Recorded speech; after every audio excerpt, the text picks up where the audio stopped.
உனக்கு நான் உருவாக்கி கொடுக்குறேன். வயிற்றில் உள்ளதை எடுத்துட்டு இது 2 பேரும் எனக்கு நீ கூட ஏன்னு சொல்லி கொடு. உன்னோட குடும்ப பகைக்கு உண்டானது. உன்னோட கணவனோட நிலை மாறி குடும்பத்தை அழிச்சு கட்டி குடும்பமே அந்தர சிந்தரை ஆகி வந்து நிற்கிற அந்த குடும்பம். சரியா? உன்னோட போராட்டம் இல்லைன்னா உன் கணவன் இல்லை. சரியா? உன்னோட போராட்டத்தினால தான் அது இந்த நிலையில நிலையாது. புரியுதா இல்லையா? நிலைக்கு உண்டானதை நான் கொண்டு கொடுக்குறேன். என்னைக்கே நீ வாழ்க்கையை தொலைச்சிருப்ப. சரியா? வாழ்க்கையை தொலைச்சி வேற போனால் அதுலேயும் நிம்மதி இல்லாமல் போகும்னு நினச்சி இறுக்கி பிடிச்சி நிற்கிறேன். கண்டிப்பாக இப்போ கொண்டு வந்து இறுக்கி பிடிச்சி நீ இருக்கிற இடத்துல எதிர்த்த மாதிரி நான் நிற்கிறேன். சரியா? அதனோட நிலைக்கு நான் உன்னை கற்று வரேன்.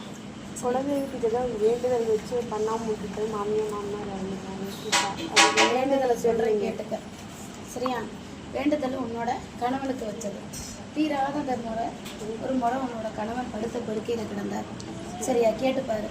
அந்த படுக்கைக்கு உன்னோட மாமியாரும் உன்னோட மாமனாரும் இந்த இடத்துல போய் வேண்டுதல் வச்சது. சரியா? பொங்க வச்சு அதுக்குண்டான பட்ட வஸ்திரத்தை எடுத்து நான் பூஜை கொடுத்து வர்றேன்.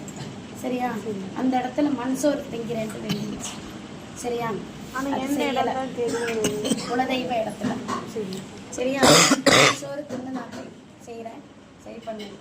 அது முடிஞ்சதையும் அதுக்கு அது முடியாமல் போயிடுச்சு. என்னோட மாமியாவுக்கு முடியாமல் போய் இடையில கிடந்து இதை நீங்கள் செஞ்சீங்களாலே போதும். பட்டெடுத்து மண்சோறு செஞ்சு வந்து 2 பேர் கணவன் மனைவி மண்சோறு செஞ்சு வந்தாலே ஆகாரத்தை கொடுத்து பொங்கல் பொங்கல் சரவண பிரகாஷ் சுதா போடக்கூடாது. எல்லாத்தையும் உப்பெடுத்து அதை கொண்டு இடத்துல கொண்டு வந்து சேர்த்துட்டேன். சரியா? உறவுகளும் உனக்கு நம்பிக்கை உண்டானதில்லை. கட்டினதும் போயிடுச்சு. நீ மட்டும் உனக்குண்டு அதை வந்து இருக்குது. கவலைப்படாது. எல்லாம் நல்லபடியாக. சரி.